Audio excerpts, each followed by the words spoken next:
What is going on, beautiful people? Welcome to another episode of the Narcissist Code. I'm your favorite self-aware narcissist, Mr. Lee Hammock, better known as Mental Healness across all social media platforms. If this is your first time seeing my face or hearing my voice, I'm a diagnosed narcissist, and I use my platform on social media to raise awareness for NPD, get more people into therapy, and also validate the victims and survivors of said disorder.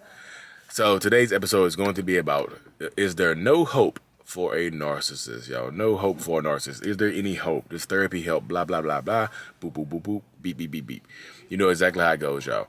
So if you don't, like I say again, if you're new here, I've been in psychotherapy since October of 2017. I literally just left a therapy session about 13 minutes ago. And I'm just sitting outside. I drove down the street, of course. I didn't want to sit in the parking lot.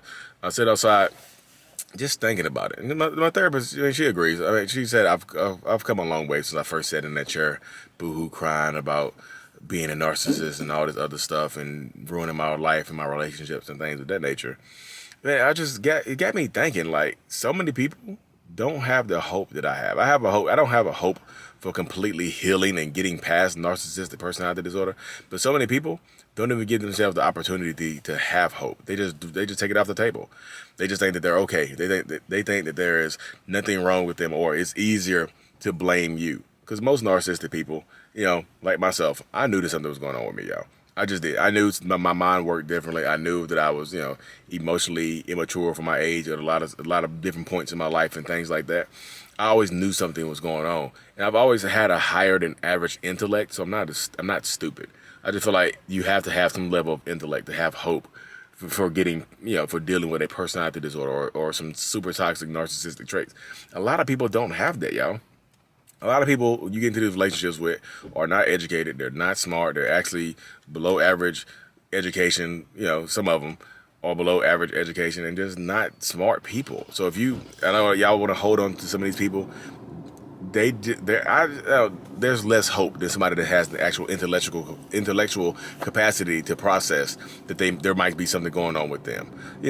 For me, I just, like, in my mind, I've always known I was different, so I knew I would always try to fill that hole. My therapist calls it the hole. You try to fill the hole with achievements. You try to fill the hole with conquest and sexual conquest and things like that. Education, trying to make money, fame, all this type of stuff. You try to fill the hole with that stuff. Some people will never ever understand that there's a hole they're trying to fill, and they're just throwing stuff into the hole. They're just throwing stuff into the hole. They don't understand. Yeah. Is there hope for narcissistic people? They have to have hope for themselves. So many people ask me the question, like, how do I get my person into therapy? How do I get my dad into therapy, or my husband, my wife, my friend? How do I get them to go to therapy? Yeah, they have to have hope for themselves.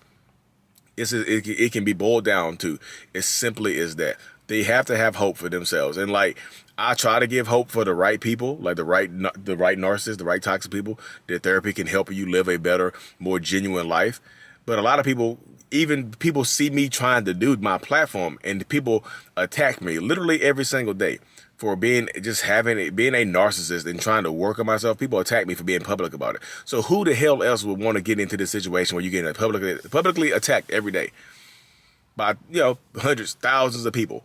Who would want that, y'all? People just like, why don't narcissists want to go to therapy? Because if they go to therapy, people like still chastise them like they chastise me. So some other people take the hope away from me. Like, what happens if I go to therapy? I remember when I first learned about narcissism, looking at the prognosis for it, it's like, oh, there's no cure. You can just go to therapy and work on it. And that gets your heart down, y'all. That's depressing as hell. To understand that you're going to be this way for the rest of your life, right? This is me. Hey, y'all, this is me for the rest of my life. Only thing I can do is go sit in the therapist chair and talk. And, like, y'all, therapy is hard. My therapist just had a baby, so I haven't had a therapy session since November, y'all. So December, January, February, March, that's 4 or 5 months or whatever without therapy.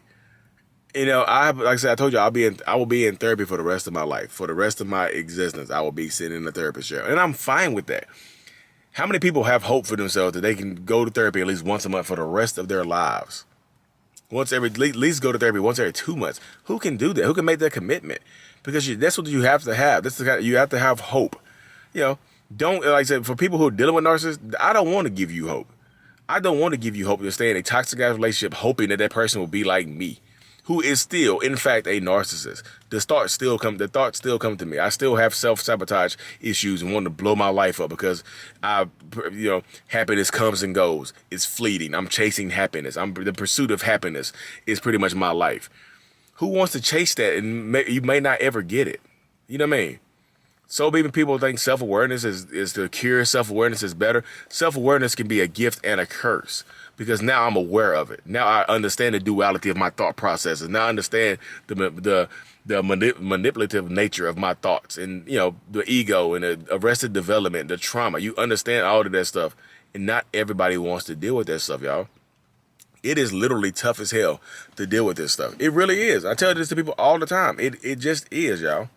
It is, and people are just like, well, my ex went to one therapy session, or my husband or my wife went to one therapy session, and they gave up. They said it wasn't for them. It's not for everybody.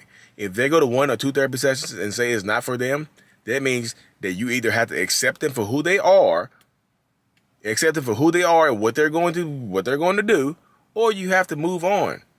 It can get as simple as that. I don't believe, but the money, the kids. I understand that complicates the matter, but it's as simple as staying or going.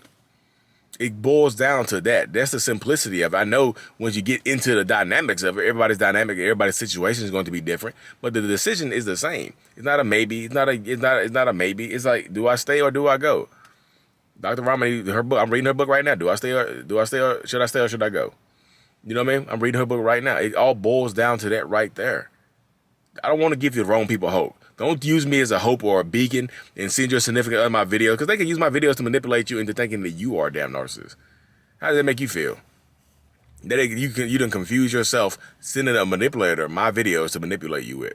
How does it make you feel?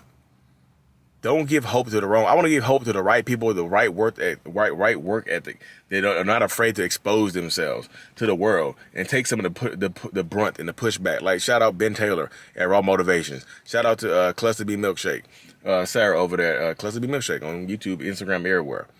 People like that. Sam Vaknin put himself out there. HG Tudor put himself out there. Like, those are the people you want to inspire to have hope for themselves. Like, that this is me. If this is going to be me, I'm going to be the best version of me. That's pretty much what I've done right now.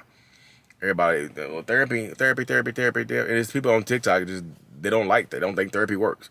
Good. Okay, cool. What else? They say something about therapy doesn't work, but they don't go into why therapy doesn't work. I'm telling y'all, people do not understand the dynamics of the situation. You know what I mean? I'm telling you, the world and the way it works right now, therapy is. There's no. I mean, other people say it's psychedelics. Get a narcissist some psychedelics or some shrooms or something like that, y'all. I go to therapy. I get revelations all the time. That's why I like going to therapy, y'all.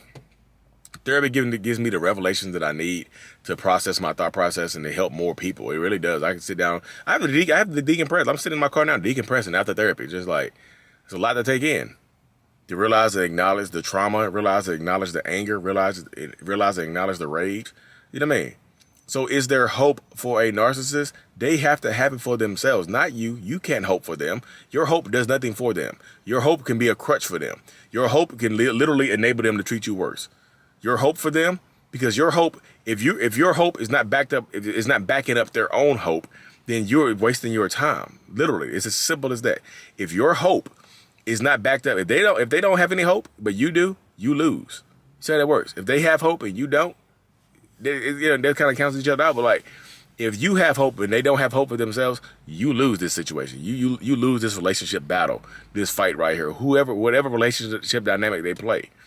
It could be husband, wife, boyfriend, girlfriend, father, son, daughter, mother, kids, daddy, whoever, grandparent, whoever, whatever the relationship dynamic is, you lose it. Because you can't have hope for that person if they don't have hope for themselves. And let's just face it, y'all, the world is not catered to give narcissistic people hope. It's just not. Not the evil bastards. Those shouldn't have hope. They need to, like I said, the evil ones out here just tearing lives and families apart. Oof. I've heard some evil stories, y'all. Y'all know, like, Lee, you're evil. Well, if you think my story is evil, you should hear bits and pieces of the hundreds, damn near thousands of stories I didn't hear. You know what I mean?